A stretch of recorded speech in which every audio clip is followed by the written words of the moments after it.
Yes.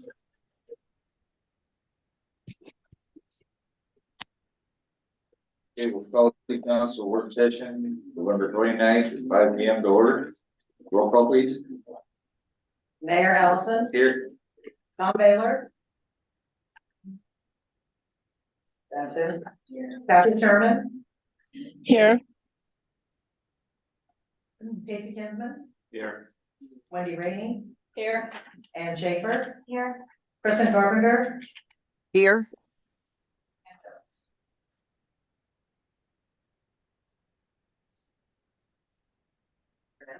That's formal council. Here, work session topic tonight is the city of Cordova 2024 budget prep, general fund expenses and revenues discussion. Sam, do you want to take it? Sure. Kathy, can you hear me? Yes. Thanks, let me know if I fade out.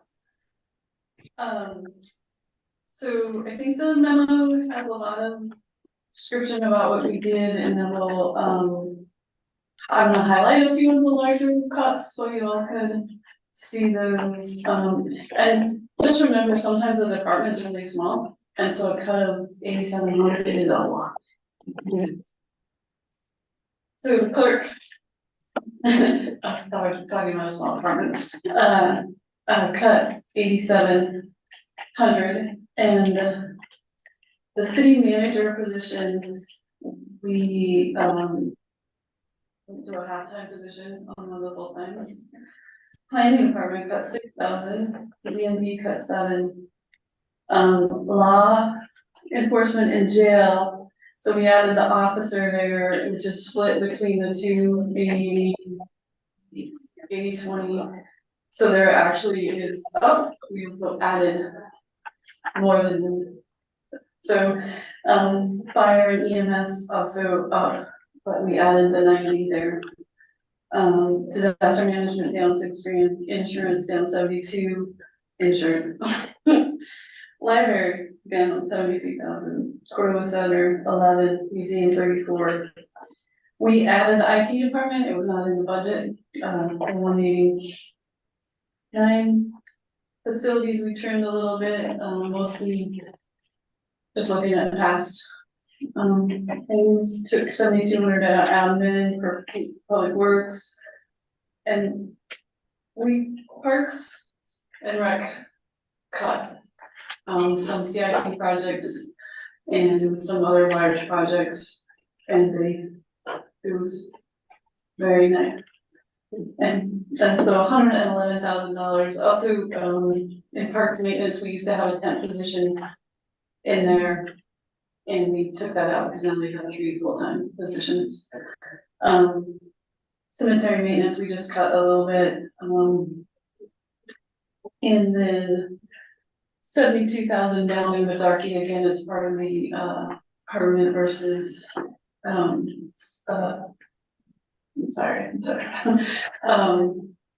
temporary employees. We messed around with that a little bit, and then they also cut some projects. So street maintenance 35, equipment maintenance 4,500. Overall, we're down two half FTEs, and we added a full FTE with the police department. So in general, we cut 135, but we added 267,900 between the 2 positions, and we added $30,000 because in the past the health reimbursement had not been budgeted, so we put those in. And then you'll notice at the end of on the second page of the memo, we talk about the grants and how we want to look at those. Second Street, I have not heard back from NVE. They were voted on it at their tribal council meeting to contribute their $130,000 they had. Yes to or not to? I have not heard. Not, oh, you have not heard. I have not heard back yet. I've left a couple messages. And then White Shed Road, this match, and then $129,000 in White Shed is, we are done with it as far as money goes. I don't know when construction will, 25, 26 state where it's going, so it's kind of different. Second Street is always before. But it's a big match for the construction on Second Street. So going back to the. Going back to the matches, now this is just, we have a much larger portion, this is just 2024's piece of it, or how am I For to Second interpret Street, this? and White Shed, that is how they do it, so those are the community STIP grants. Mhm, And so what they do is they give you an MOU. mhm. I came to city council meetings, said, what do we wanna match? We agreed to match it. It was 50% on Second Street. And then they do roll it out by design, environmental. And so you have a match every year. Sometimes it's more than one part of the project. So like this includes right away and utilities, this 86. You said there's how much left then after this, 100? For White Shed, it's 129. For Second Street, we have $900,000 match for construction. Hopefully, we will have $130,000 from NV. Right. We've already used 150 from CEC and 150 from 150 from CTC, and we have a little. I think we ended up with 20. I was kind of waiting to see if NVE was gonna come through. We could potentially not have to pay this out in general fund this year. This 80s. The 75, or the 150. And that would be if other entities in the community step up and match, or Well, we, what would they negate already, us from that? because, NV, CTC and CEC, when we did the match, agreed to contribute because the utilities, because they have an Sure. open road to fix their utilities, and then NV, because it's a street, city street, and needs some help. And, Services their clinic, yeah. yep, and so, but it's back in front of the board. Okay. The change. So there's potential if they agree to pay that, then we may not need to pay this for 2024, is that what it's hinging on, or? Oh, no, we have to pay it, I mean, it has to get paid, Sure, but what they match goes towards our 900 we and can put it whatever. we, Hold as a it. city, we are supposed to match, our portion is 900 plus thousand, correct? As a city, our responsibility is this 75,150 and $900,000 for the construction fee. And we can put whatever CC, We've already spent CDC and CTC Okay. because we've already been paying matches. perfect, thank you. Actually, And then these other ones are obviously smaller, but what, I guess, can you speak? to these are them? fire grants, I can call, tell you about them, Fire? Okay. do you want? You want some information? No. I just context of what they were, but yeah, they're for. Perfect.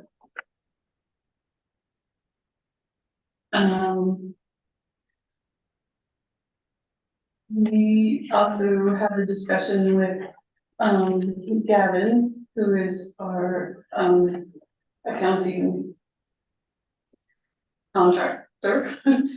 And we talked about the general fund and allocations as Mr. Allison asked for in the past. I learned a lot. I think that in general, we feel pretty good, so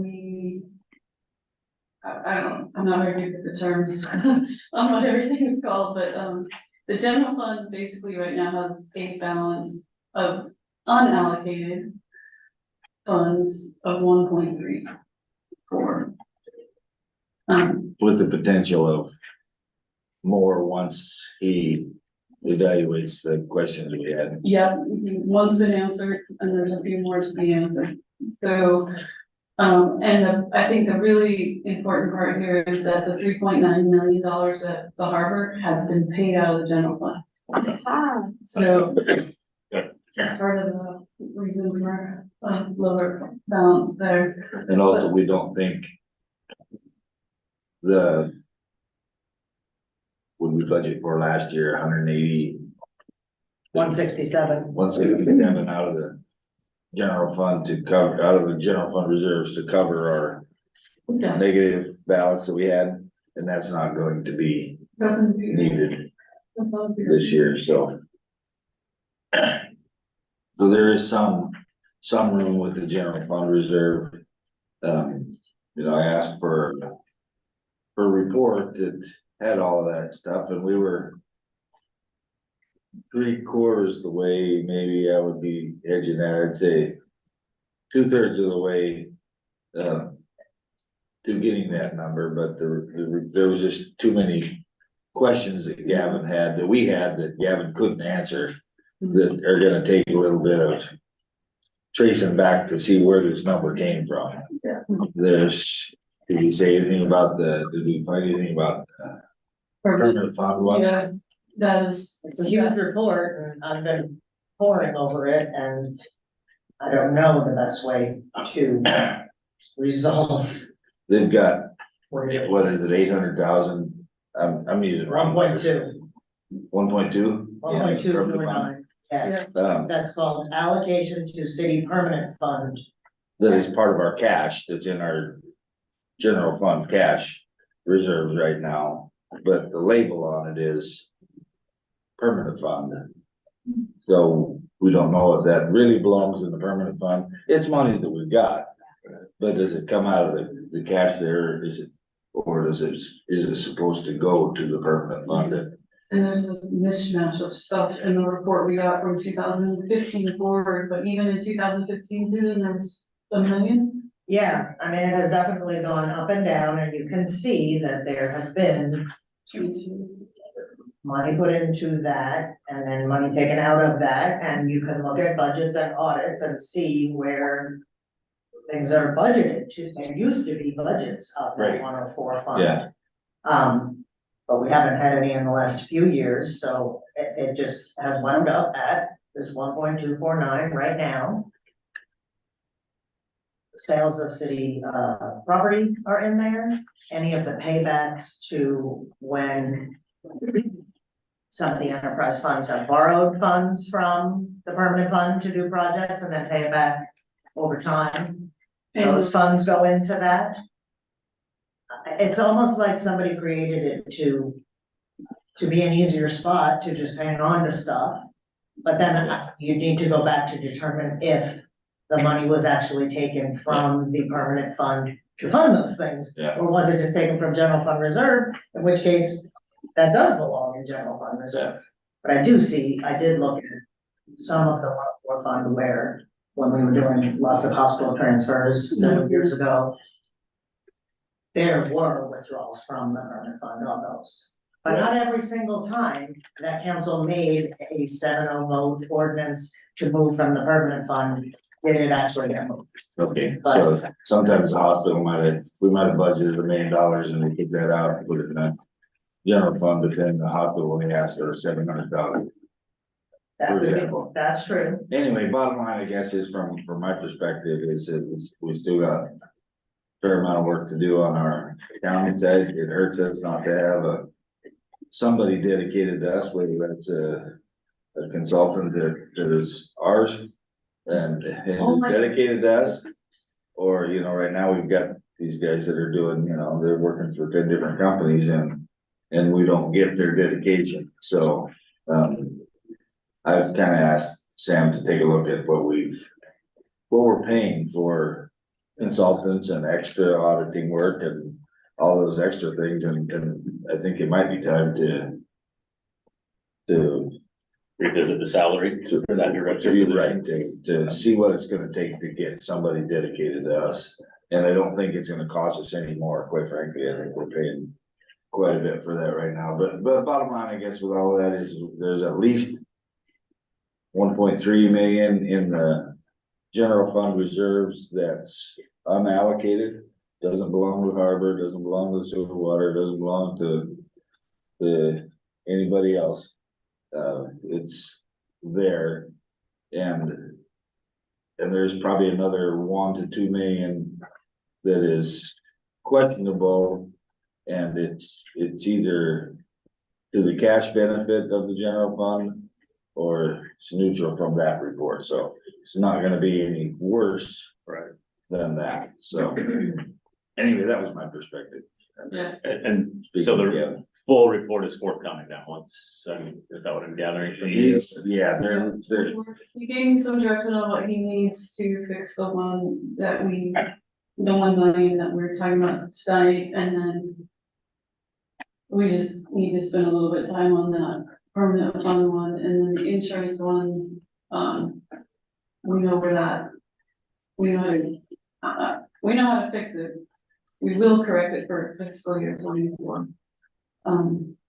but we're not sure if that's a cash outlay or if that's just a miscoding. The insurance, Yeah, it was miscoded. The premiums were put to that fund, which used to be our okay, self-insurance so that's fund. another 700,000 something, was it? Oh, yeah. Did Well, we add still that have to back in? pay, Second bid. we still have to pay. I think it's just, it goes through. Right, but I don't think there's that much that hasn't been paid already, is what I'm saying. I don't think Blue Cross is gonna let us go $750,000 without the right military. Correct. No, It's all. it's been paid, I think it just got coded incorrectly. So I Right, so think there's that's some, just what so there's some coding issues that need to be ironed out, there's, you know, and it seemed like every big number that we came to was a big question mark. Yeah. You know, this is a $700,000 item and nobody was sure where it came from or why it was there, or, the million something was a loan. Yeah, They had the loan for the garbage trucks, right? the landfill equipment. For the landfill equipment that we bought, they had the whole loan out of cash, and there's a 20-year payment schedule, and they had it, you know, they had all the cash in the bucket here already. Right. Pay that, if we've got all the cash in the bucket, number one, why are we paying interest on something, but that wasn't, even the 500,000 that they forgave was part of that number initially, so. Yeah. So there's more to do, Right. but I'm pretty comfortable knowing that there's money in there. So, It sounds like there's an opportunity for us after this cycle to revisit that finance director position and see what. Yeah, I don't think- What that needs. yeah, I think it's a net, I think it's a wash, I don't think. I think there's a lot of money that we're paying on consultants and extra auditing fees that we are budgeting for. And unfortunately, it's, as I'm seeing, not, kind of, it's spread throughout the budget. It's not just one lump sum Yeah. of this is for this. Yeah, I mean, Yeah. basically, it's in, finance, 75,000 professional services. And then also in, so there's an audit, but that also includes the auditor, Right. which was 88, and then the remainder is Brad. Or audit. Yeah, so that's the contractors, I mean, we have to pay an auditor, but. And we've never really not had Barb. So I mean, I figured out how much we'd spent last year, added more because Barb's not gonna be here, and came up with that 75, so it's hopefully Accurate. in the ballpark. Yeah. Are we still, so we are not, we don't have a finance director budgeted in this budget. Correct. Okay. We do have the comptroller, which is Barb's position, Okay. is budgeted in that, so there's also those funds. She retires in February. Yes, February. Early.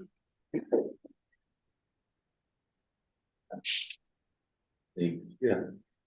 Just to be clear, the grant matches that you included in the memo, those aren't in the expenditures for the general fund, they're not. They are not. Okay. Thank you.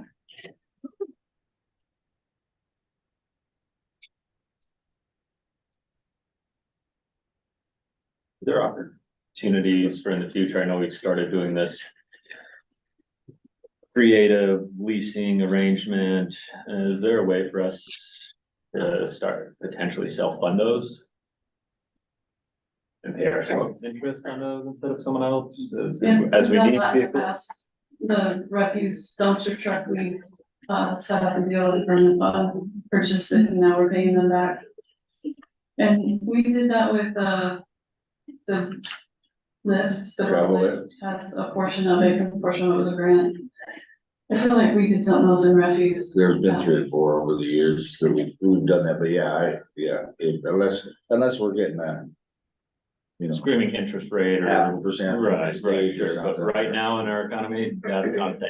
right, We're not Yeah, getting 0.5% anything if we can pay ourselves plus interest. plus interest at least to what we're making in the, Right. on the interest ourselves. Then it's worth doing that. Almost like there should be a way to maybe put a little bit of money from the permanent fund each year into an account that becomes that account where we Revolving go loan to. account, like- Because otherwise you'd have to get a 7-0 vote every Right, time to right. move money from the Plus you permanent fund. could, you could generate interest off of money that's in it.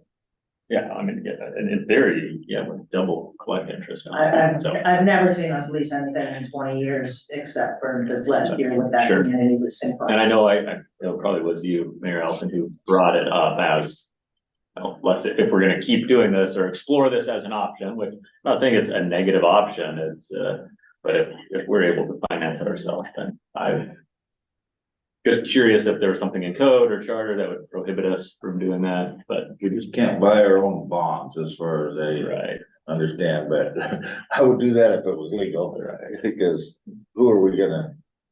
Yeah, we're gonna pay ourselves, so.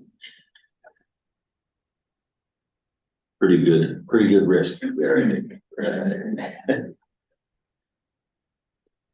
Questions?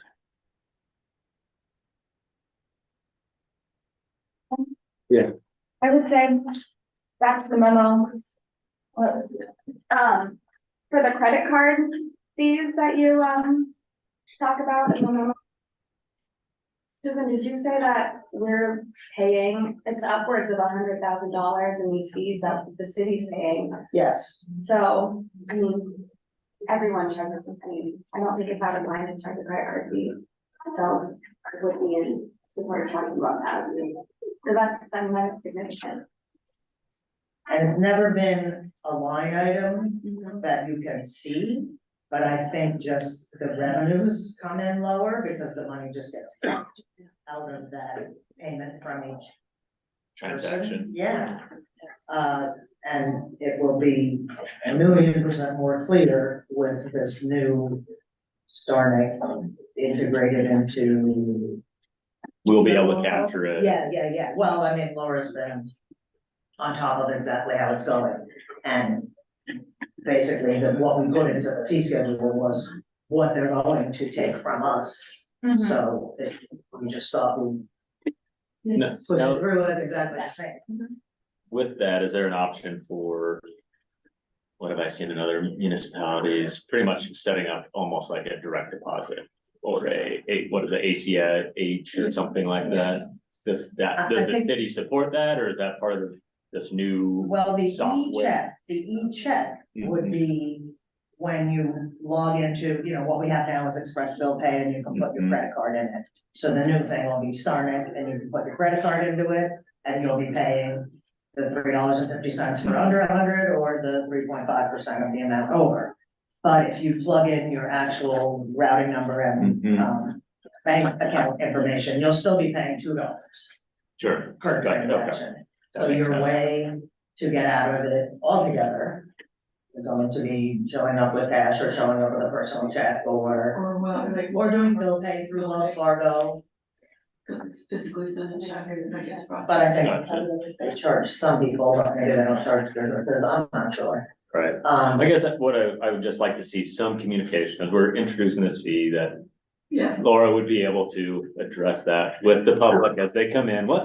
Here's your workaround. You could do this, you could do this, and that's what I'd like to see. I know that's what the public would like to see.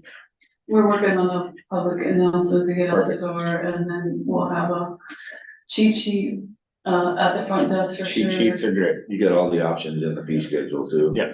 And I think you will see it plainly when you go to, we'll say, we now have a system, it's whatever.com, not Express Bill Pay anymore. And you check this box, you are paying this fee, it'll be right there in front of you. Not to say everybody reads that thoroughly, but And I it'll be in the imagine, fee schedule. I know there's still a lot of foot traffic that she sees that comes in, and There is, and that's why we talked about how if you pay in cash or pay with a check. Yep. It's not like you're getting a discount, but you're not having to pay the fee, right? But does that take more city time to process? Does that lead to more human entry and possible error and therefore the credit card? fee was worth it, the convenience, anyways. Well, I mean, to us, was it worth subsidizing that credit card fee? And that's me asking these questions is not saying I'm not fair, I am in favor of it. I just wanna make sure there's some clear correspondence that'll save all the cheat sheets that are out there. Will save everyone's time, so. Thank you for putting that all together, that's pretty clear. The other? Anybody online, questions? Who's online? Kristen, Kathy, Tom. Kathy, Yeah, no, all my questions are being answered. Yep, no questions, thank you. Yeah, I had one. yeah, go ahead, Tom. Yeah, I heard you talking earlier about the funds in the general fund and city clerk mentioned the sale of city property, but it's my understanding sale of city property is supposed to go into the permanent fund. So maybe a clarify on that. Well, yeah, that is what I was saying. It's this report that we were able to print that the mayor and Sam and I were looking at together with Gavin. Which had this 104 fund, which is some places it's called the city reserve fund, other places it's called the permanent fund. But there was this 1.2 million sitting in central treasury or in general fund. In the general fund. In general fund, yet allocated to the permanent fund. And I tried to start looking through, 100 pages of transactions, starting back in like 2015, to see what kinds of things were going in there. And yes, some of that was, city land sales, for sure.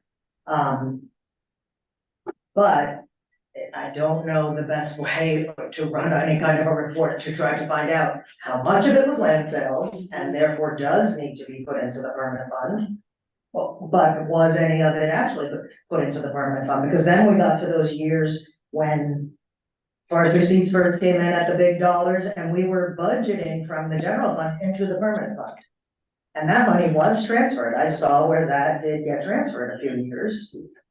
Yeah, Anyway. Yeah, there's a lot of questions that would come on that report that we looked at, and I think bottom line is we're hurting ourselves not having somebody dedicated to overseeing that department. As it's tough for the day-to-day people to understand all of that, but there's a lot of things that have been done in the past that may have been right or wrong, but it takes tremendous resources, personnel resources to do much research on it. So it's I think we need to pick a point and get it cleaned up. Move what we need to be moved to the permanent fund and start cleaning with knowing clearly what we're doing with all of the funds.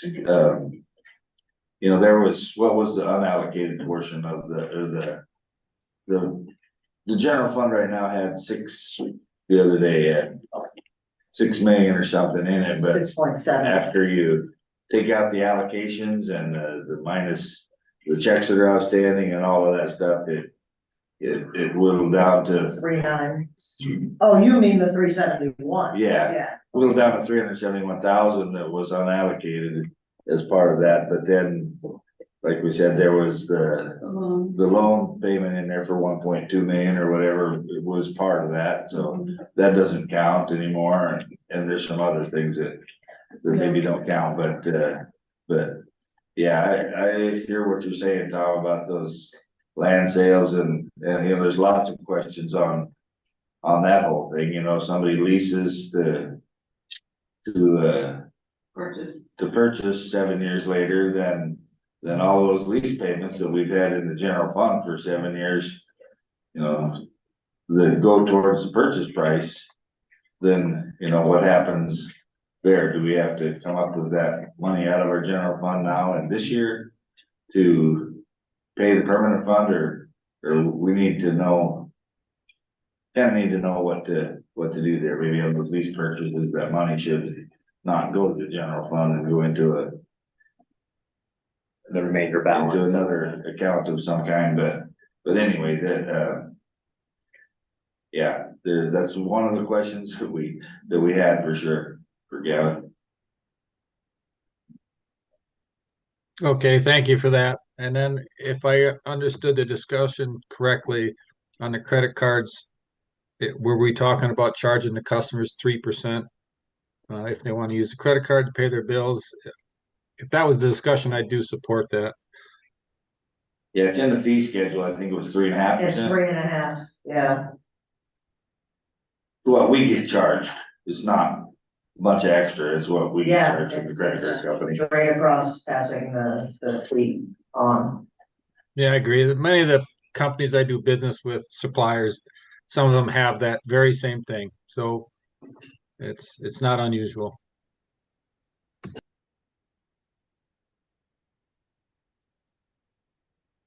Yeah, good. And I know our harbor is under construction and everything. I just would really hope that next year, when everything is put back together and there's a beautiful facility, that we can look at their fee schedule a little more seriously and charge an appropriate rate for the beautiful new harbor we're gonna have, so.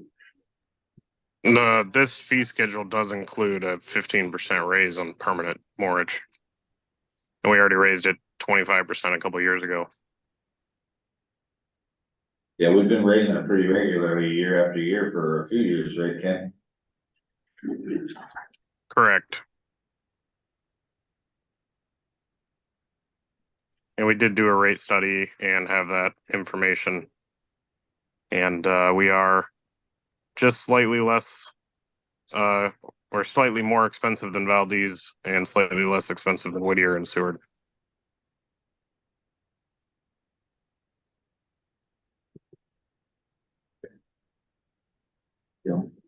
I'm in favor of it being relooked at next year.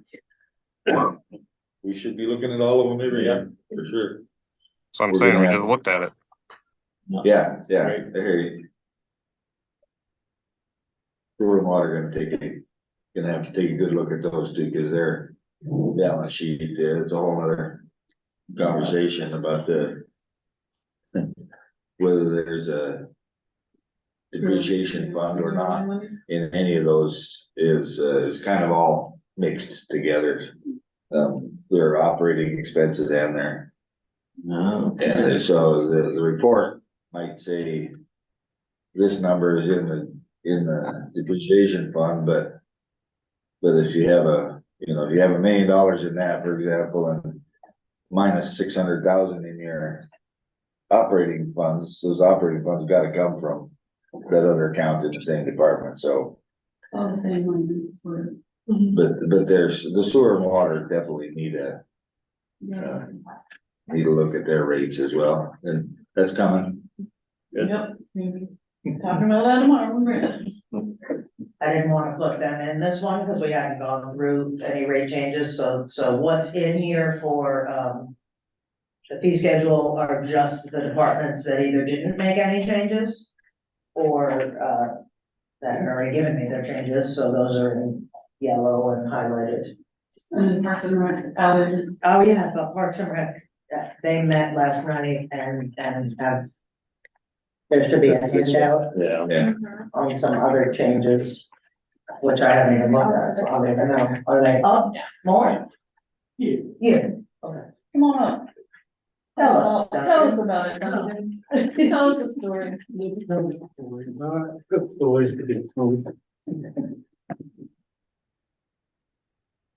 So, thank you. We've gone through a process to look at what we charge. Effectively, I'm recommending some changes. On average, into what category you're looking at, but somewhere between 10 to 25% to increase depending on who you are and what you're buying. Trying to maximize our revenue, maximize the net cost to council. But even as we've said, our revenue target for next year is 149,350 or something. That's just under only 10% of my expenditure. So it's still pretty, it's still subsidizing 90%, even at these rates. So the risk is we put our prices up to this, we get less people, we take the less people. It's a balance, right? I still think these are fair and reasonable. Some people are going to disagree. Get that, understand that. But users will need to pay more. So we can try and close that gap. What we've done is we've kept the child use effectively the same, except increased it to 7% tax rather than 6% tax. Yeah, but there's a number of jumps in terms of what we compared to what we're paying this year, or people are paying. So ultimately, people have a choice.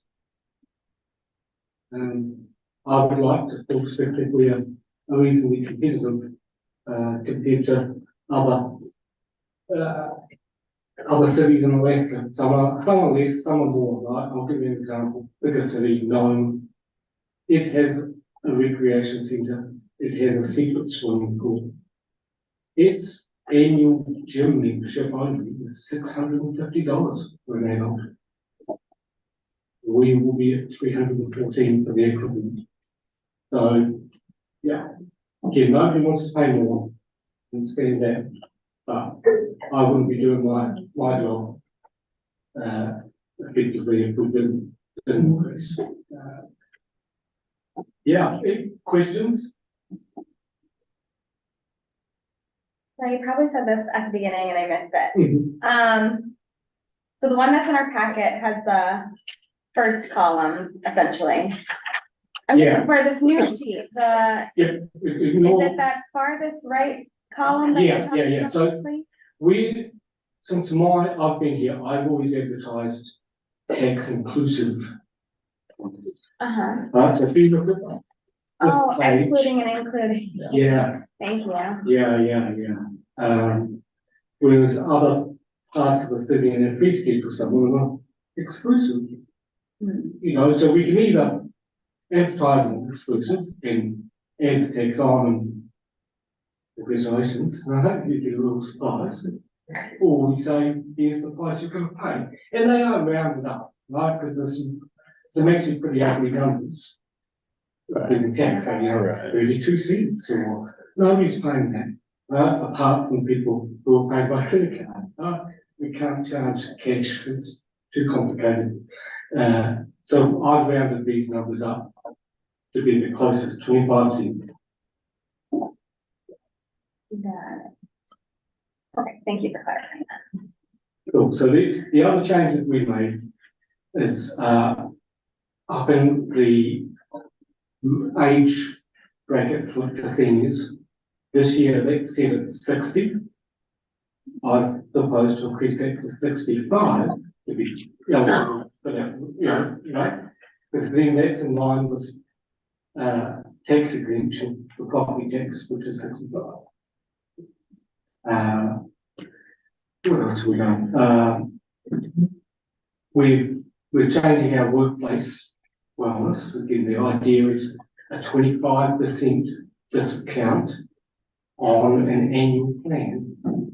Whereas at the moment, the current price is $293 for a family of up to 5. That's $209.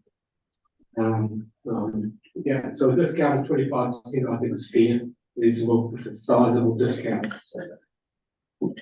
Yes, people will pay more, and what I also suspect is it won't be for some people. They'll say no. That's fine. But yeah, well, so Parks we debated this last night. I've incorporated some of their changes. There was a level of comfort, I guess a level of acceptance. I'd be wanted to do it, but we have to do it. So yeah, that's where that's set. I've also included in here enterprise fund price. Well, I've been talking enterprise fund budget yet. The main change there was from up to 10, it wasn't up from $12.50 this year. So,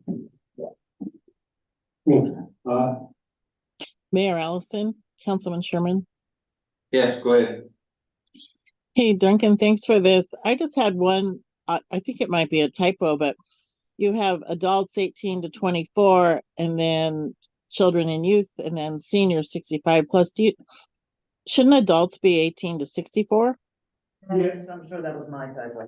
It is on the page that I've got, which you probably don't have because it's a handout. I just emailed those to, I think Shane's at her personal, and so does Kristen. Yeah. Kristen went to her, work and Yeah, so yeah, an adult is 18 to 64. That was me Okay. typing. Thanks. I was, as a 64-year-old, I was just wondering where I was. You can play pickleball. You're in better shape than I am at 59.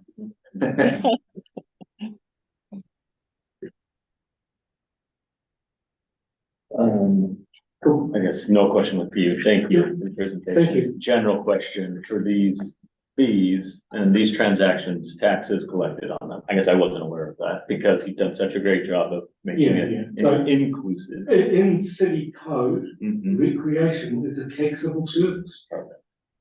That is gonna bring me up to, I brought this up a few weeks ago with ski passes, ski hill. Why are they exempt then? Yeah. And that falls right into recreation.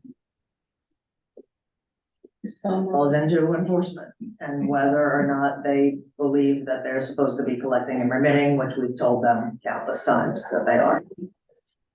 Is that something we need to, I mean, how do we move forward with this? We're asking everyone else to do different things. Why are we not collecting from them? Councilman Sherman? I was just gonna say, I know their contract's not up for a while, but I think just a letter of notification from the city manager to the ski hill that they are not a 501c3 qualifying nonprofit and they need to be charging sales tax appropriately, and probably a similar letter to Points North. Just a nice, honest way to kind of put the message out there, and then we go from there. Yeah, I was gonna say, and we'd like them to consider shifting to a 501c3, so maybe this would help motivate that transition. I don't know. But it's not money that they are giving to the city, it's just collecting it from people. You're right. I know. But sometimes businesses don't think of it that way. Yeah. Thank you.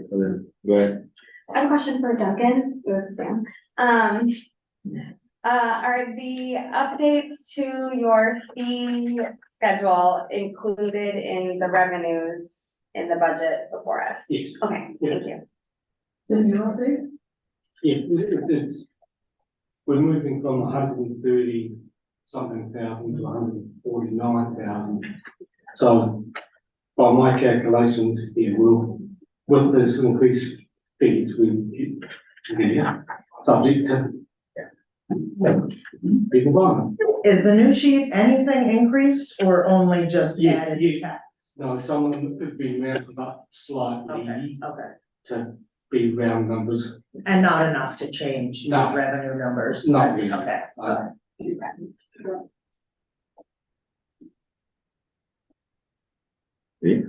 Yeah, we're just going over this whole budget process. And then relating it to, I guess, the professional ways in which I've dealt with budgets. Is there any possibility of, in the future, a slight change out in all personnel? If you break down, right here, I have Parks and Rec admin.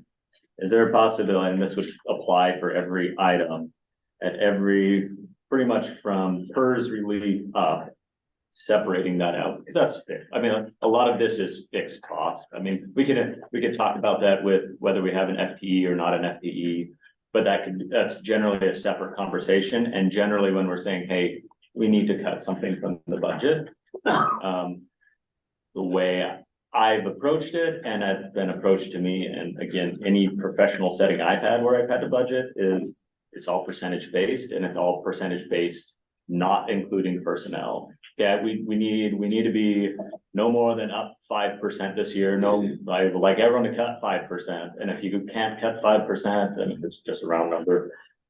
Then I need you then to come and say, well, we're at 6%, the 1% is this. It's for this item, or it's for these 3 items. To me, I've gone in and separated them all out myself, and okay, we can't touch this, but here's the percentage, and this is the percentage they're up over this year, or 0. Is any of that even making sense? I guess the other thing. I think that would be a lot easier for council, at least for me, to say, hey, we want to be, this is a 0 year. We need to just be essentially at a net 0, not including personnel for percent of that. Yeah. I think Sam went over it pretty quickly at the beginning, but that's a little bit of what she was saying, how, you know, the clerk's department, we have 2 people. Right. And I cut 8,700 from the 15th to now. Percentage Which is considerable. Right. When you think that, Absolutely. you know, I couldn't touch anything from PERS relief up.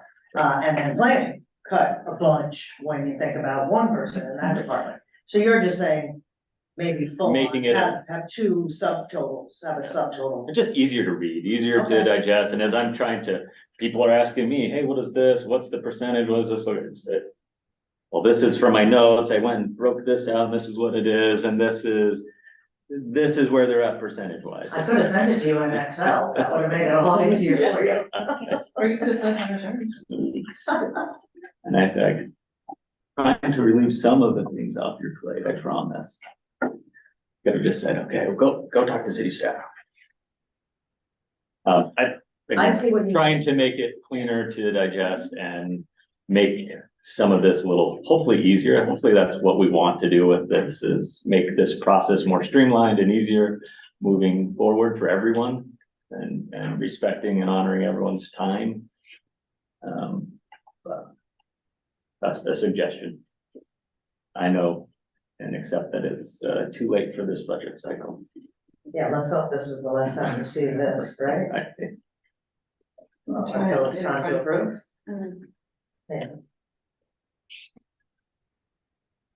Other questions? Thank you, Doctor. Thank you. Did you want to point anything else out, or? Well, I think staff did a great job making it happen. Could have done it without all our help. It's learning great for all of us. Good, really good. So what does council feel about balancing budget? We're still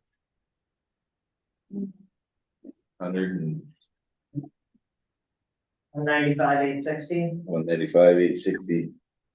Councilmember, I have a question about that. So does, yes, we're like 100 something. I don't know where the number is. 195,850. Does this new version of the budget and the revenues include the fees from charging for credit cards? The fees?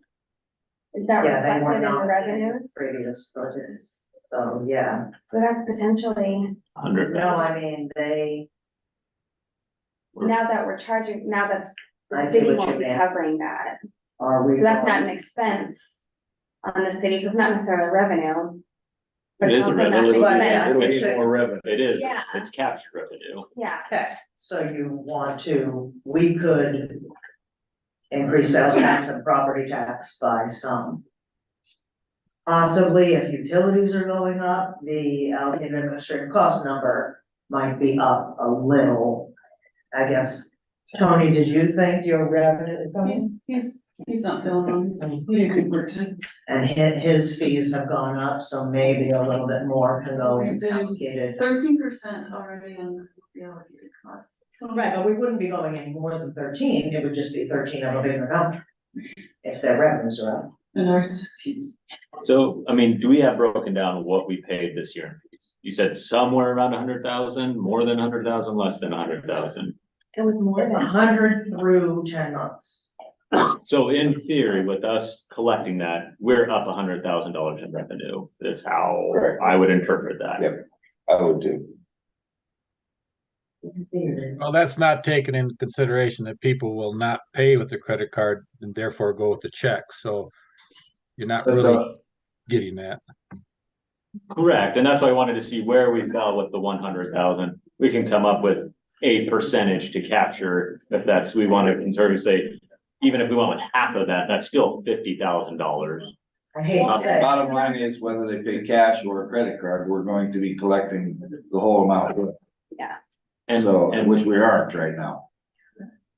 And she said that it was 104,651 through October 31st, and that didn't include the Harbor Vidarki Pool, DMV, and CPD. didn't include their fees, It doesn't include those. No. fees. but those are also being charged fees. You just didn't have the We are numbers. paying for them, yeah. we are But you paying just for didn't them. have those numbers. Well, Okay. they were just on so many different Sure. places to add up. I don't know, do you see that through 11/21, property tax is 2,643? And it should be 2,8, is that because of fees? Are we gonna get the rest of that by year end? I mean, I hope so, that's what we bill. But- I've never heard of property tax coming in under, I think that's about credit fees. Back to Councilmember Baylor's point, then if we're saying, here's our revenue and we're just taking this out of revenue, in my mind, if someone pays cash or chooses to go to cash, we're still ahead because we're not paying fee out of that. Right. So This year, but. I'm saying next year, if we take it for whatever percentage is that they just choose, well, we're not gonna pay the fee, we're gonna pay with cash, we're still ahead year over year. Correct. Because we're not paying that fee. Fee's not coming out of revenue and they're paying with. In my mind, it makes sense. Tell me if I'm wrong. No, that's the way I read it. So it still would be $100,000. So do you wanna add 50 Because- to, well, I can't feel right adding it to property tax though. Because then are we going to get a different mill rate based on what we put in that number? I mean, what it might mean is I don't know what it's gonna mean, I can't wrap my head around it. I could see maybe increasing sales tax and utilities, cause that's the big place it's coming from, and I'd love to see some year-end utility numbers on how versus what we should have collected. But the utility ones are being charged to the enterprise. Well, that's what I mean, right, so that's not gonna help the general fund at all, except in the 13% of the administrative costs. But I just like to see how an enterprise fund winds up ending the year based on budget and actual, because we've lost a lot in fees. Yeah, I've never. And honestly, and then the reason I'm really, and piggybacking off of Councilmember Sherman is, because that's how close we are in balancing this budget, is this the difference, and then we're leaving our mill rate alone? I mean, that's where I really like to explore, and it seems like nickel and diming, but if that's what gets us to zero, then. Okay, where do you put it? How do you get it in there as revenue? Right. That's what we pay consultants and staff for. Right? Okay, we'll bring it back with something. No, I don't know. I wouldn't. I would say you could take $100,000 out of that difference. Just because of their fees. But I mean, to your point, where does it get added? I mean, it I can has to be a understand that, it balance, needs to be like- added somewhere. You have to have revenue equal to expenses. How do So you make I that don't- 100? And that, to me, that then is, we need to go and look back at revenue and see. Well, I mean, sort of in the end, and maybe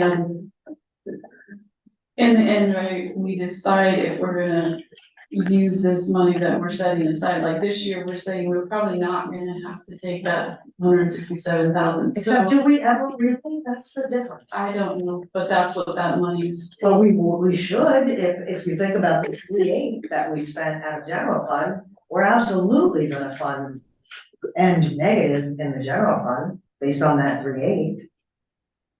You know, we keep adding it back in and saying, oh, we're well under, which we seem to be, but, oh yeah. Let's start you guys back to, because I don't know what you're talking about. The 3.8 that we paid to the harbor. Oh, 3.9. 3.9. 3.9, sorry. But that's So accounted for. the 167 is a drop in the bucket, and will we actually transfer that? For what reason, you know, there's a reason. If we didn't have that 3.9 million coming out of our general fund, we would have made, Well under. yeah, we would have actually increased our general fund reserves by a couple. Maybe $1 million, because we've had Yeah. unfilled positions and projects that we didn't do and stuff. Granted, some of that was out of different funding, but we were definitely under for the year in Correct. almost every category. Except for the fact that we Sure. were able to pull 3.9, which Right. is not a bad Right. thing, you know? We had some additional revenues too, but So we could, if we can't figure out where to put this revenue that we think we will make extra based on fees that are now being paid by users, we can put it in the transfer from, you know, the same place we put the 167 last year, 23. We can put 195,000 in, on page 9, that bottom number, appropriation from reserve.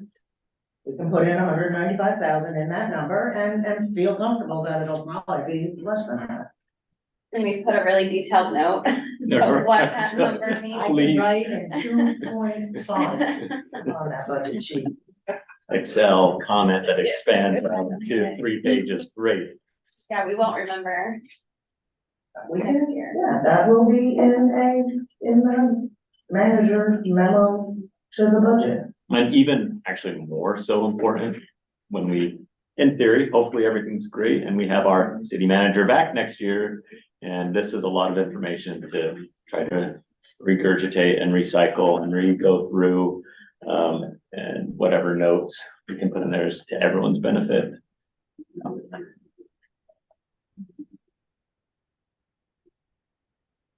so I guess that's what I'm asking now. Are we looking for more cuts, or are we good with the work they've done and we can transfer that from the general fund reserve, or? Mayor Allison, this is Councilman Sherman. Go ahead, Counselor. I'm good with what the staff has done and where we are now, and I'm in agreement that we can potentially just put that 195 into transfer, potential transfer if we need it.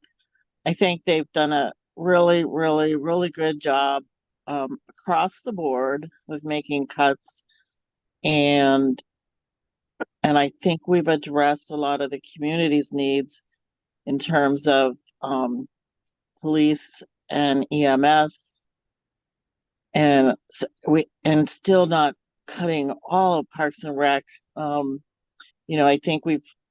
think it's a fair budget. It's not perfect by any means, but in the time we're at, I think it's pretty darn good, and I really compliment the staff for all their hard work.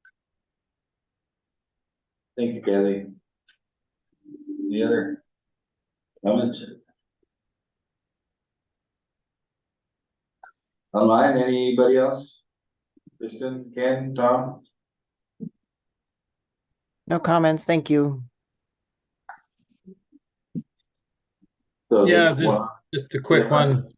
yeah. Go ahead, Yeah, Tom. yeah, I guess I agree with what Kathy said, but then I'm looking towards the next year with our new contract that we got, so that we're gonna be short dollars again with employees, right? I don't know what that number is, but what's that gonna put it up? So even if we stay even through the year, what's gonna happen when those pay raises come up, and should we think about the mill rate to compensate for that, or do we all of a sudden bump it up next year to cover that?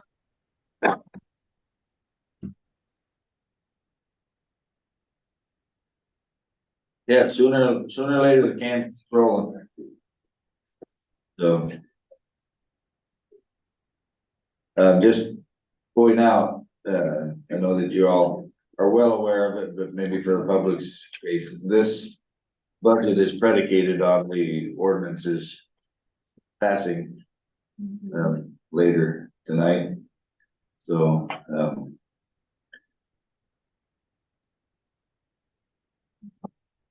consider we need. Sam, anything else? Are we all good? Are we gone through everything on there? So, Yeah, go ahead. yeah. Those grant matches, how do we usually pay those?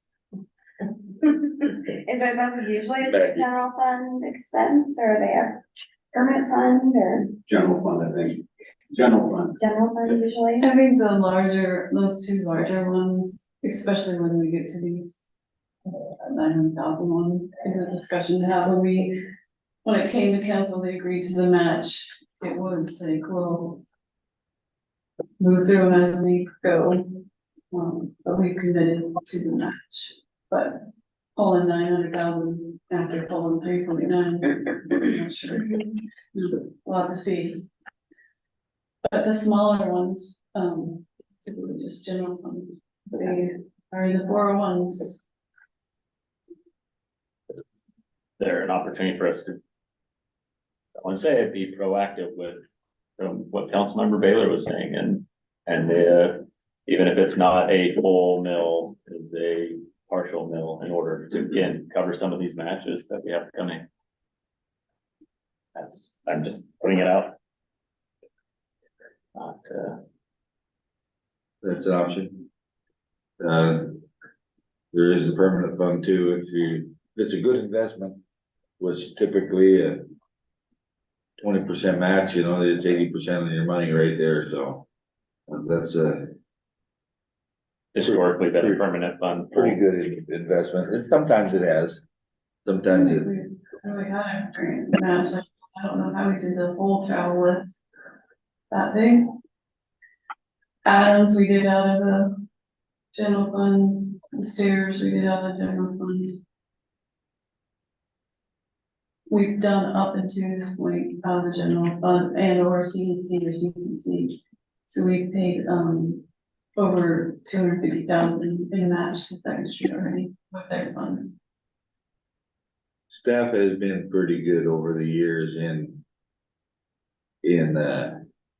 coming in under on expenses and sometimes over on revenues, depending on how those state settlements and tax settlements work out, but I think staff has done a good job over the years of making sure that there is money left over in that general fund reserve at the end of the years too. I think that has allowed us to pay for most of those things out of general fund. And then the other thing I know, as we go into next year, there's gonna be some kind of capital improvement Oh, yeah. list that we're gonna have, and again, back to Councilmember Baylor's point, is there an opportunity for us to, again, be a little bit proactive on it? That's, again, just What part was of the one mail conversation. to, what was the mail? Say again? Well, what was the mail worth? 279. These grant matches are 192.9. Right.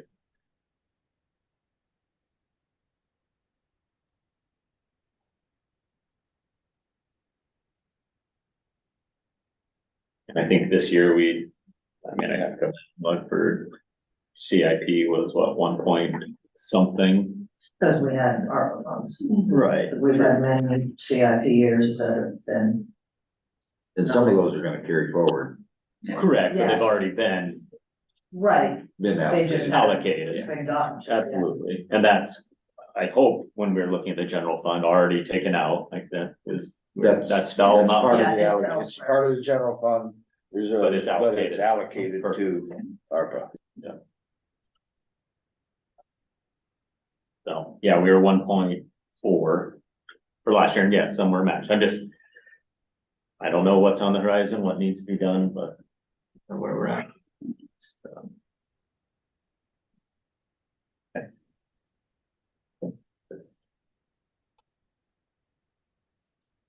So are we good with I guess when we talk about the mill rate, we can, Yeah, but you should raise the 2.8 if you want to shape it. So if we have to put this 192.9 somewhere in the general fund, then you're looking at that transfer appropriation of fund balance of 388,760 instead of the 195. And that These includes- matches, right. we just hadn't ever worked them in, Yeah. but we do see how they're supposed to be in there now, and they're supposed to be in there as and that would be 1 point something mil. Well, if you just put in the 192.9, I don't know. If you raised it to a $3 million revenue goal for property tax, that would be less than a mil. But we also don't know what the value of everything is gonna be next Sure. year. Is anybody building anything big, is, even if nothing across the board goes up, even though I did ask for some Well, we just, conversation. here, we just have to decide what our revenue goal is. Yes, Yes. And then in correct, June, we decide the mill rate. correct. But it's not gonna be less than it is now. Right. Right. So Right. if 279,000 is what you collect on 1 mil in 2024, it will be more than that in 1 mil. And you're saying if we say that staff raised property tax goal to 3 even. You know, that's- council raised it. Right, right. Don't say Or- that. But directs staff to put this in the budget as this is what the 3 minutes. Remember, This would be Then- the place to do that. Got it. correct. Okay. Which is what we tell everyone when they appeal and when we set the mill rate, we always say that the revenue goal is set at budget, and you should come talk to us then. Does that seem like a better option? Yeah. Is that what people wanna do? They would general fund reserve for projects? Mayor Allison, this is Councilman Sherman. Yes, Counselor. I'd be in favor of balancing it with the mill rate.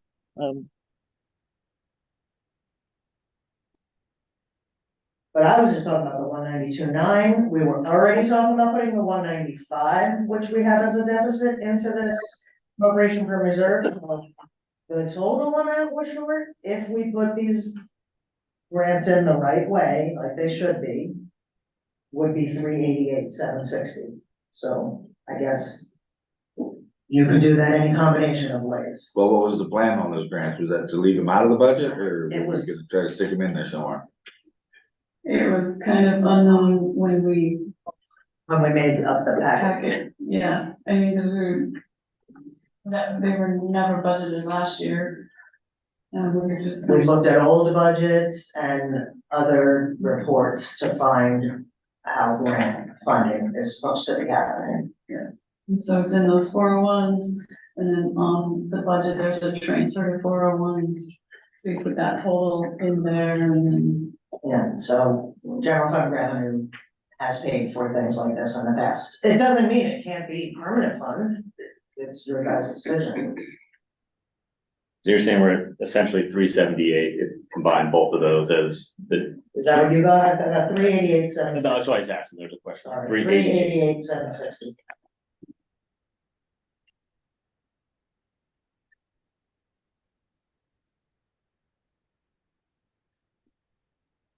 Did you say you thought maybe something on one of these four? yes, I mean, we But- potentially will have, we have about $20,000 left from the CDC money for Second Street. If NVE comes forth with their $130,000, we could pay for this year's match, but we're still gonna have more match to come. Correct. But yes, hopefully we could have an answer for that. So I, So then that would be taking out the 75, 150. Correct. Right. so, yeah, I would be in favor of raising our revenue goal to 3 million even. That would, even if we don't have that, change it slightly to 188, that could be moved to what we were already discussing, our appropriation for fund balance. If that makes sense to anyone else besides Mike Lavery. That would gain, we'd gain 200. Subtract that from the 388 That 188 in and 188 into, which we had already been discussing back and forth and feeling confident in. Potentially up to even 100,000 of that being recouped in revenue. Yeah. On sales tax. So 3 million on the property tax revenue goal and 188 from the general fund reserve.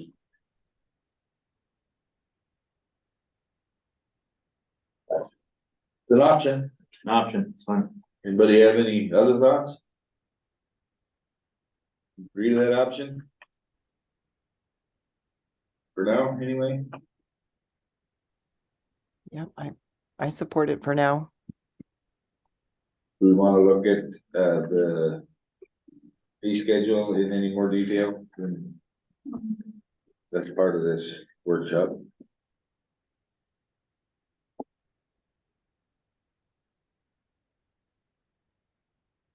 So what's outstanding on this piece? So we have, you essentially Interface. Okay. Yeah. Sewer, water. Sewer records. refuse. Sewer water refuse. That's what's missing. Because Tony already did his, it's in, Right, Yes, yeah, Harper's yeah, here. Harper's in. and Odiak was in Duncan's. Yep. Yeah, so, on the label. Well, Can't imagine what. I don't imagine why. I think even with that fee structure in there, Yeah, but it doesn't look like. It's not gonna affect general fund, Yeah, yes. it's just a back bar. Yeah. Those guys. Questions, comments? Ideas, problems, or we have?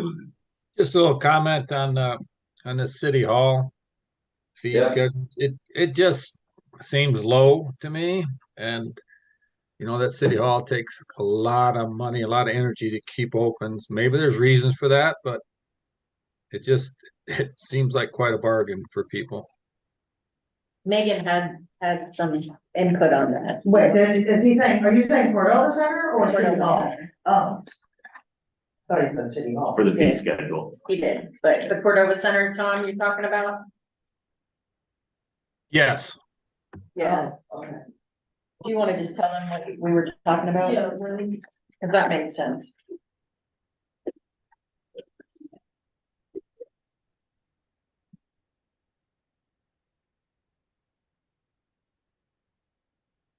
Tom, did you have a specific question, or did you want me to just like go through like how I changed everything? Because what the sheet you're looking at has like a bunch of stuff crossed out and highlighted, and the draft sheet that I have is like a little more clear. Do you want me to just talk about it? No, I just, the expenses for operating City Hall continue to go up, so I want to make sure that we're trying to recover some of that money, and some of these fees just look inexpensive. But maybe there's a reason for it, so. So Tom, So- are you talking about page 29? Or 38. 38, 39, I think. He's talking about the Cordova Center. Yeah. What's an example of a fee that looks low to you? All of them. Trying to find what page you're on. Are you on 38 with the Cordova Center, Tom, 38 and 39? Roger that. Roger. Okay.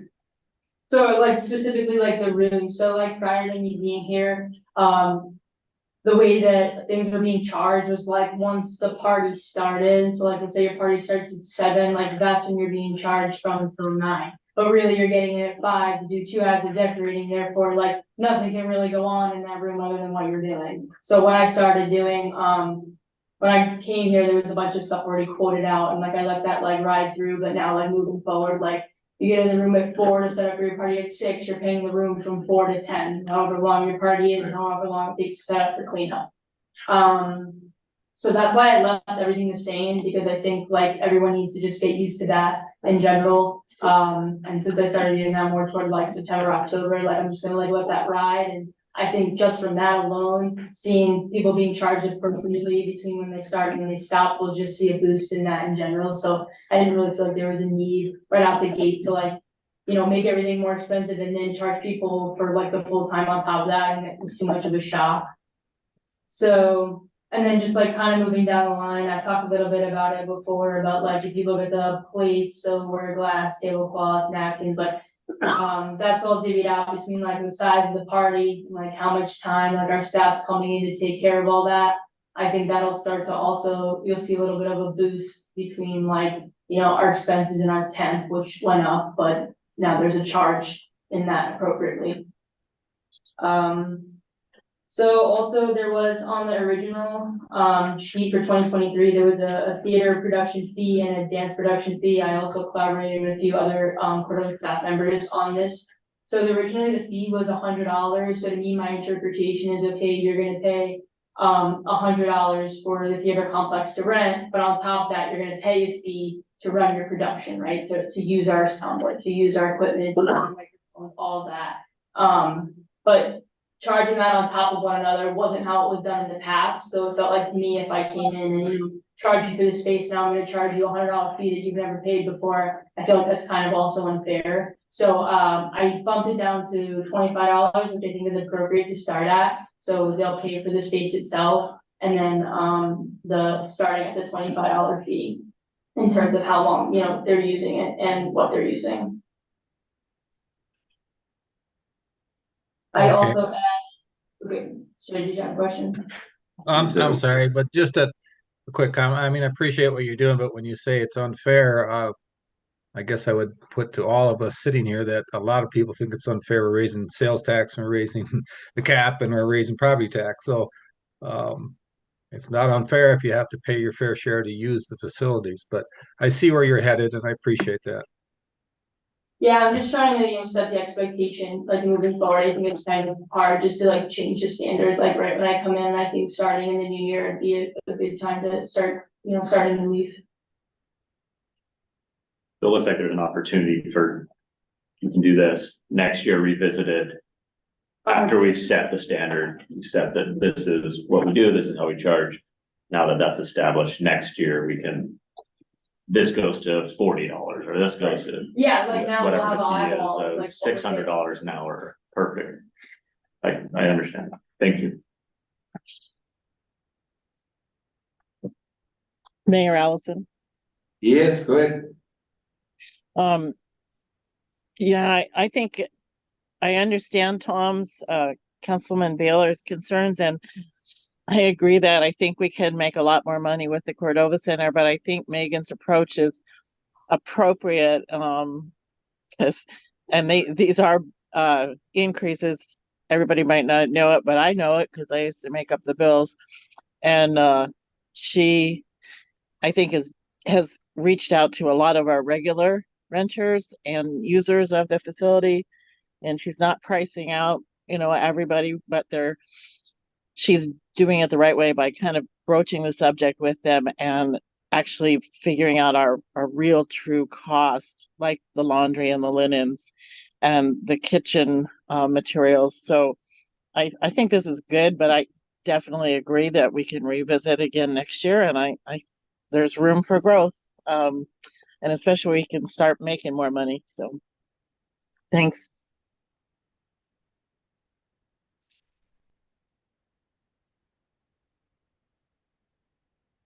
The questions, comments on the fees?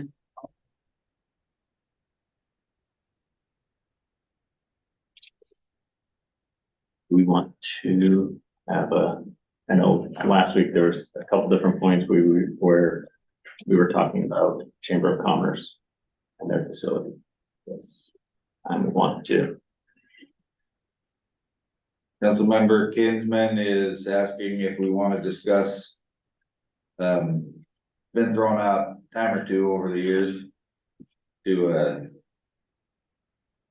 the combining the chamber back over here, I think is what we're looking at. We have the expenses for the chamber building and The in-kind lease. the in-kind lease, and we're doing some siding on there with some of our ARPA funds, I think, and anyway, there's a lot of expenses we have up there that is it time maybe to bring the Cordova Chamber here? Councilman Sherman? Yep, go ahead. I am totally against this. First of all, there's 3 bodies at the chamber office right now. We barely have enough room for staff at Cordova Center in the city. The chamber has always been separate from the city. It has never, ever been incorporated into the city. I'm I'm a former executive director. Their boards have always wanted to be separate from the city. I think it would be the wrong move to make. I agree that we spend a lot of money on the chamber. I don't think we need to subsidize the chamber as much as we do. And that's where I would cut, but I wouldn't put it in the building. Really wouldn't go there. Those are my very strong thoughts. Thank you. Yeah, we're just getting the discussion going, seeing where people stand on the topic. Councilmember.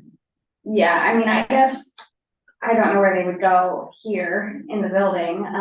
Another project room was thrown out there, but that's not enough room for 3 humans and all their, all the chamber equipment and stuff that they have. I mean, I guess I wouldn't be, if we didn't wanna own, as the city, like own that building and that property anymore, and we wanted to sell it and not maintain it, I'm not opposed to like them finding a new home, or like helping them find a new home or whatnot, but you're not married to that building, but I don't think bringing them here makes a lot of sense. Mr. Mayor. Yes, go ahead. Yeah, I would actually agree that I don't see moving them into City Hall as a good avenue for us to evaluate. If we want to maybe sell them the building, I would be in support of that, approaching them and seeing if they could go get a grant to buy the building from us. I do think they do a lot of good.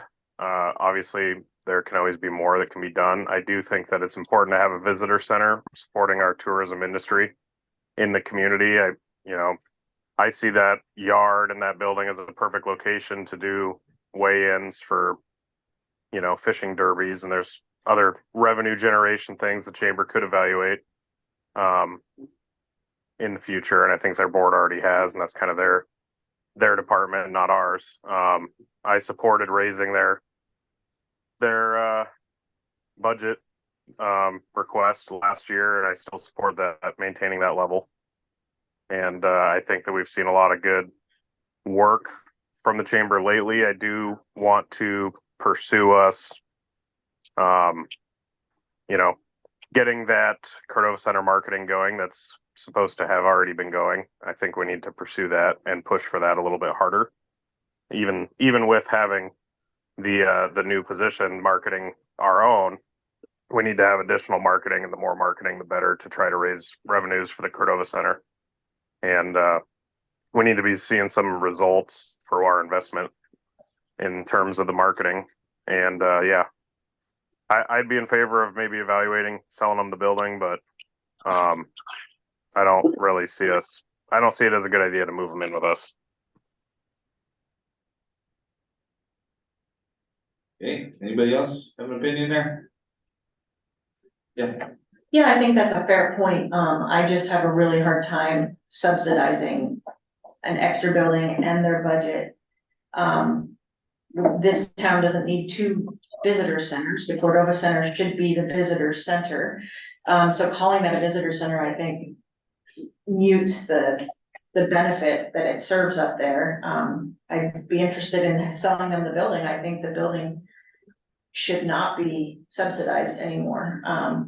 The project room was just a space to look at, and talking with Megan, you know, it is utilized more than I thought it was utilized for other things. So that's, you know, not a good fit, but I think, you know, we're already subsidizing them. They're the chamber, and they call themselves a visitor center. There needs to be some more marketing for the Cordova Center, working with Megan on that. And I think our subsidizing needs to go down.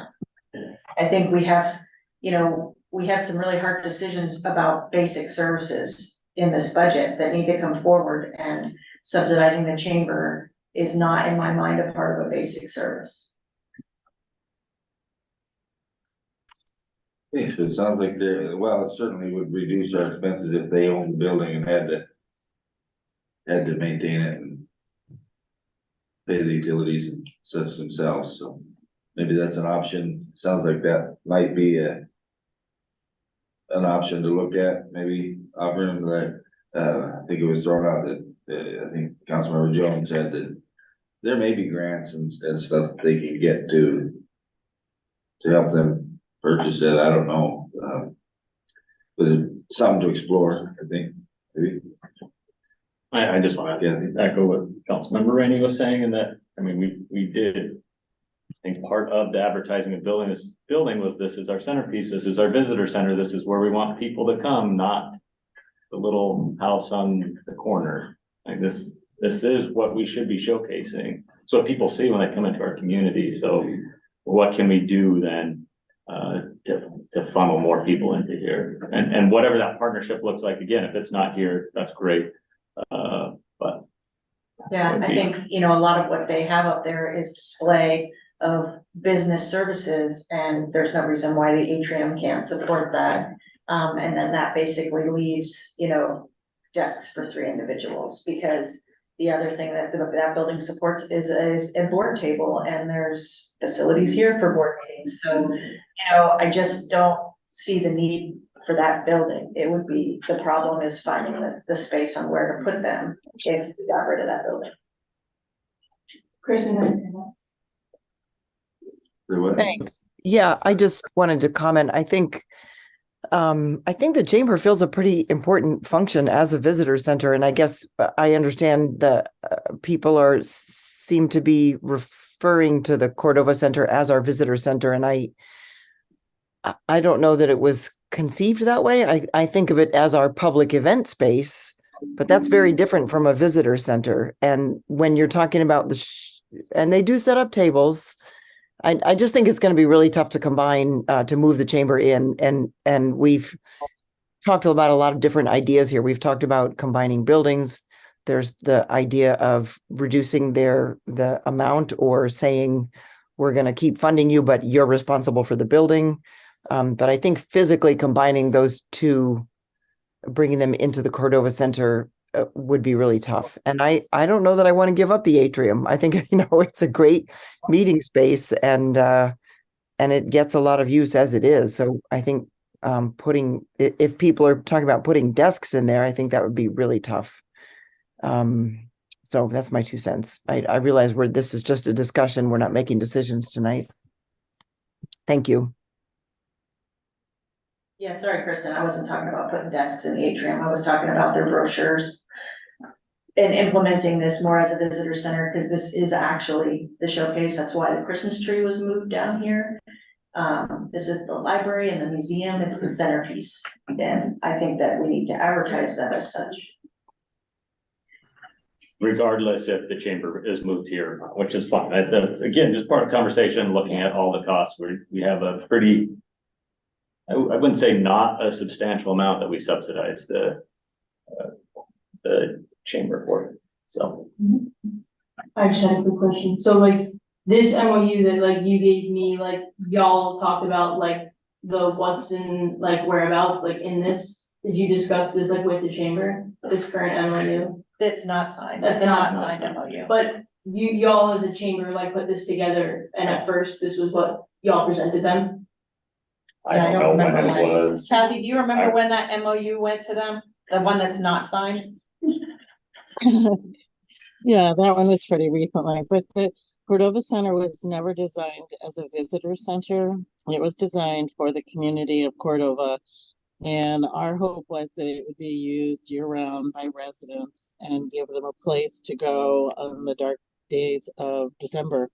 And so we never billed ourselves as the visitor center. We made it a community center, and specifically community center. And the chamber was a separate entity that wanted to market and bring in conferences and meetings to the Cordova Center, and that was the intent of the original partnership.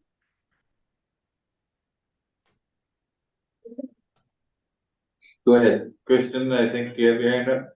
Yeah, thank you. So I don't know what's in the MOU that Megan has or what's recently been drafted, but I think, and maybe I'm not completely current, but what I've always thought has not happened from the way the Cordova Center was originally envisioned is we don't, that I know of, have and I apologize if if I hear later the chamber says no we are doing that, because and I have talked to Kathy about this, but I think the original vision was to market the Cordova Center, put together press packets, or not, maybe that's the wrong word, an information packet, and pick 10 meetings a year that we really want to recruit and have come to Cordova. And those meetings, we have a few a year where people are groups of 50 or 20 are coming in, but we need 4 of those. We need to know that we've got at least 4 per year, say. But somebody needs to be marketing and actively sending out those packets and actively recruiting the oncologist group or an architectural and engineering group or the energy efficiency meetings or whatever. And maybe that's what Megan is doing. I don't know. Maybe Kathy is doing a little bit more of that, but that's the marketing that I feel really strongly has, I don't think, been happening as actively as it could be happening to make use of the Cordova Center. And I would like to see that, and I would like to see the chamber do it. And I think that's what is going to help us generate revenue and bringing in people who are staying in beds, eating in restaurants, shopping on First Street. Thanks. Thank you. Yeah, I just so I think then we need to clean this up and get it signed and get it stamped and sealed so that all parties are being accounted for and we're mutually working together. I must say though, not being from Alaska and not being fully, knowledgeable about this area is probably where I lack a little bit and where Kathy will definitely pull up on the reins. So I just would really stress this as an important thing to, just get put together whenever we revisit that. Thank you. Would that be pending agenda item? Yeah, that's really belong in this. Yep, no, that's workshop, but But yeah, Well, it did, if you're gonna do something with it that does, line if we're item. gonna do it now, Right. but nothing, even if we decided to do something, it's not gonna happen No. in the next 30 days. Sure, Yeah. but you could do Must something be. with the line item in the budget tonight if you wanted Yeah. to. That's what I'm gathering, that might be an option for next year, I don't know that. There's We any- just can't wait until next year this time to talk about it. Exactly, and that's why I want to put on pending agenda, that MOU in place, so that we have something to go off of for next year, and something we can point to and substantiate, here's the goals, have you met these goals? No, yes, here's funding appropriate to goals, I mean, that's what it should, in my mind, should be. Yeah. That's if we're gonna issue an MOU. One, if I can, Go one ahead, more, back to revenue, kind of, I think sidebar talked a couple of things about the head tax. But going back to a head tax, that's something that I think could affect the budget right now, correct? It's in the harbor fees. It is in harbor fees, I know where it's currently at, but I'm saying, and it's $3 a head, and I'm saying what? I'm gonna throw a number of 10, and I know that's the highest that anyone surveyed and found, that $10 a head, that's the max. And I guess, what is the taste for 5 of those dollars going to the harbor enterprise and 5 going into insert into the general fund? Because in theory, those heads, especially if we're talking about cruise ships that are originating and departing out of Cordova, meaning they're flying into our airport and they're flying out of our airport. That's how these people are getting here. And up to 90 people, I think, was the max, and there was 12 or give or take. Mhm. That's not a small amount of, I guess, drain on our resources. They're going to be using things, and I guess that's just the number I'm throwing out there. We're sidebar talking to see if that's something we can even do, or if it's, has to be married to the harbor enterprise. Doesn't sound like it does. It's a conversation where we get to decide where those funds go. So that's what I'm gonna throw out there. $10, 5 and 5. If the harbor were to collect more, can they remit it like to the general fund, for the extra?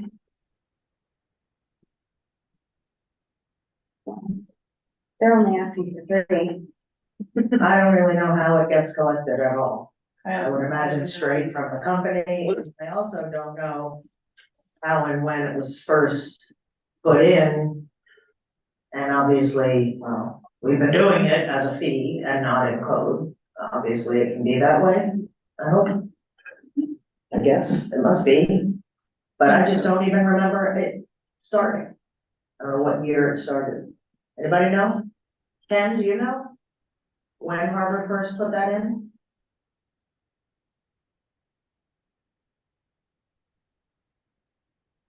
Tony, where are you? The one time he said. He's never said. We could, Certainly we'll look into yeah, it. because we're gonna have to come back with enterprise funds, and that'll be a fee schedule topic, so we could Okay. do some research and get you back some answers, might be the easiest way.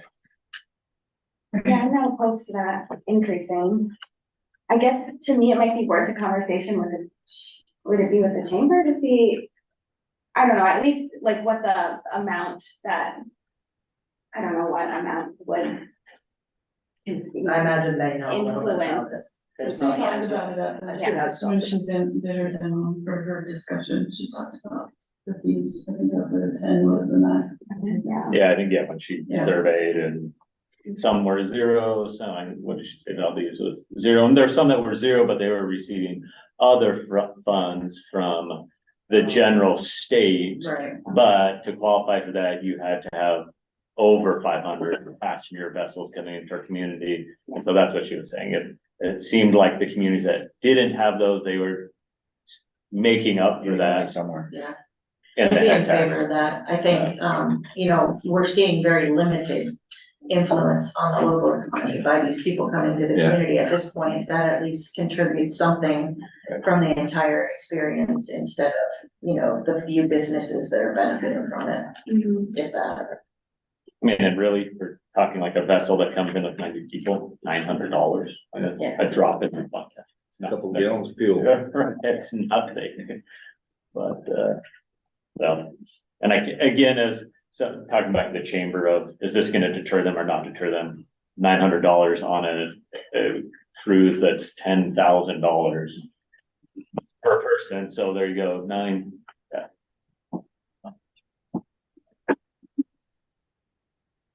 Mr. Mayor? Yes, go ahead.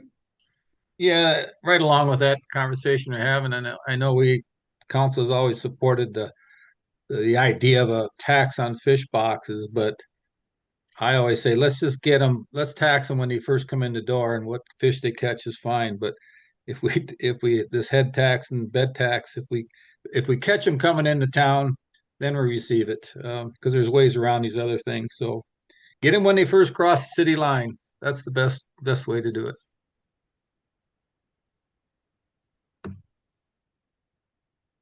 Yeah, good. That was discussed or we're possibly looking into is additional DMV licensing fee. Is that something we're able to do? Did we get to the bottom of that one? Kevin's the one that brought it up. Did he get to the bottom of it? I never looked. I thought I had looked before. I've known the fee schedule, they have ATV and snowmobile fee in there, and I if there's anything the city can do, I'd be interested in exploring that. If not, then we can, depending on what the state statute is. The registration tax that we get is in statute at specific dollar amounts, so it's you can do it, and this is the amount you can do it for at the city level, and we do. So you cannot do it at higher. And For I think registration. ATVs and snow machines, we just do as convenience. I don't even know how many of those they actually do. Right. It's not. So we're talking registration. For registering a vehicle, we're collecting the tax that we're able to collect off of that. That's Correct. not. But you could. Is there a fee? Process fee. There are other communities that charge a fee for registering a vehicle in a community. That's, Question last time. yeah. Yeah. And the bottom line being that it's comparatively Elsewhere, speaking. yeah. The registration is more elsewhere, or is it personal property on your vehicle? Oh, well, yeah. Because And you it's have to both. think it's both. Registration is more, and you're doing it every single year. I So think, then we're talking personal property. Yeah, personal property, then which is, I mean, very different. several places I've lived, you have two different things. You have your registration and you have personal property. And those are two different lines, and obviously there's the whole depreciation of what year your vehicle is, and if I think most of them are at a 20-year mark, you can start applying for like an exempt status of, I can't remember what they call it, a historical vehicle or whatever. Anyways, they have a whole structure to how fees are collected around registering your vehicles. That'd be kind of tough. I don't even think they require doors here. It's true, there's no safety, Certainly no won't emissions, apply emissions standards. no emissions, no safety. So, and again, I understand at least that is done at a state, and we don't have a county, and that's another way that those are assessed at a county level. Or borough. But, so, yeah, again, I'm just going back to my notes of all the things we've talked about for raising revenue. That was one item that, again, if other communities out there have a fee associated with registering a vehicle, just thinking outside of the box, trying to, put fees on people who use things and not just generally. I think that's the last of the notes of what I had that we had discussed for raising revenue, so. So for the budget, Yeah, good. that knows now we're gonna change the property tax to 3 million. Go. Did you hear that from enough people? I think so. And then the balance from the general fund reserve. Okay. And that includes, at least what I'm the one who put it forward, and that was including the matching that we need. Right. So, including both of those, That would, in theory, be 188, and the change that you came up with going to appropriate from the other, from whatever that I line mean, is. I think we heard from enough people that it's Okay. okay to put out the thing. Got it. Obviously, we're gonna have to have this on a regular meeting and discuss it, but Do we think we're having another budget work session on general fund, or do you think that we've done enough with general? I don't think budget work session. I think it's It'll be time before you. to be able to vote on some things. Okay. Yeah, all right. That sounds like to me. Enterprise funds. Yeah, Enterprise. we thought maybe the next time would be the rest of the fee schedule and the enterprise funds budgets. And maybe do that on December 6th before the regular meeting. You guys, do you have that copy of the bonds breakout that I, we've had it before, the bond breakout, where we stand with all that in the history? For the bonds. like, All of the bonds? Yeah, like where, I know it's been presented before. Yeah, we have a, debit, Sorry, debt service worksheet, spreadsheet. yeah, Yes. sorry, I forgot to do that stuff.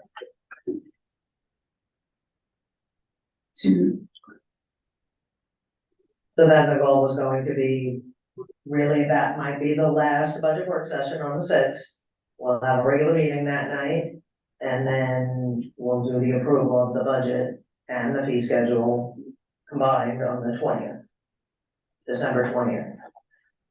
And then, Does that give you enough for your advertisement time? yes, because then I have to just have it all out and ready to go on the 13th, 1 week prior versus 5 days prior, which is what I do for a regular.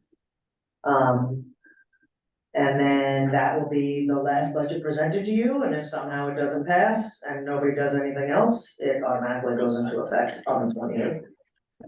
But we would prefer if you guys pass. Okay, Okay. questions? We good?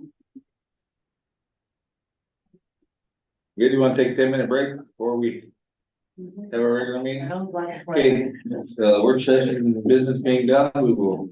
Work session.